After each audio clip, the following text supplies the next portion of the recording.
नागपुर के Kalamna police थाना से बड़ी खबर सामने आ रही है। कलमना पुलिस को गुप्त सूचना मिली थी कि कुछ संदिग्ध लोग किसी बड़ी आपराधिक घटना को अंजाम देने की योजना बना रहे हैं। जानकारी मिलते ही पुलिस की टीम ने तुरंत उस जगह पर छापेमारी की, जहां 5 आरोपी एक साथ इकट्ठा हुए थे। पुलिस ने कार्रवाई करते हुए 4 आरोपियों को रंगे हाथों गिरफ्तार कर लिया है, जबकि एक आरोपी वहां से भागने में सफल रहा। तलाशी के दौरान पुलिस ने इन आरोपियों के पास से 2 चाकू और जंजीर जैसे खतरनाक हथियार बरामद किए हैं। पुलिस के अनुसार ये सभी आरोपी रिकॉर्ड पर अपराधी हैं। इनमें से 2 आरोपी हाल ही में एक मर्डर केस में जमानत पर रिहा होकर बाहर आए थे।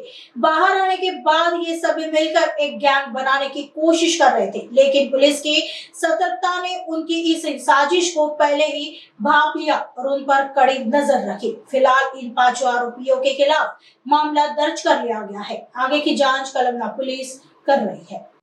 पोलीस स्टेशनला हजर असताना माहिती मिळाली की 5 ते 6 इसम एका ठिकाणी दबा धरून बसलेले आहे आणि ते कोणता तरी मोठा गुन्हा करण्याच्या तयारीत आहे। यावरून API मुसळे आणि त्यांची टीम त्या ठिकाणी रवाना झाली। त्या ठिकाणी गेले असता त्यांनी छापा टाकला असता त्या ठिकाणी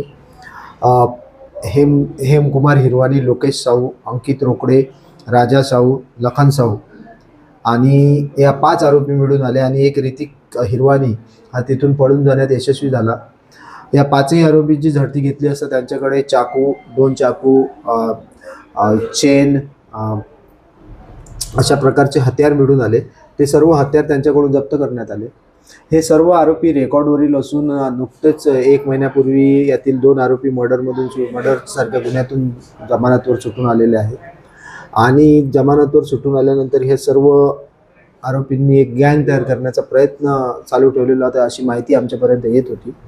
त्यावरून आम्ही यांच्या हालचालीवर लक्ष ठेवून होतो आणि त्या दिवशी माहिती मिळाल्यानंतर यांना ताब्यात घेतलं असतं।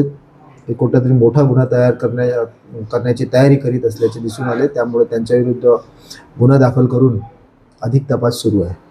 हे संपूर्ण कामगिरी आमचे DB पथक प्रमुख API श्री मुसळे साहेब आणि त्यांच्या टीमने माननीय झोन 5 साहेब श्री निकेतन कदम साहेब आणि ACP कळमना श्री ओवाण साहेब यांच्या मार्गदर्शनात पूर्ण केलेली आहे।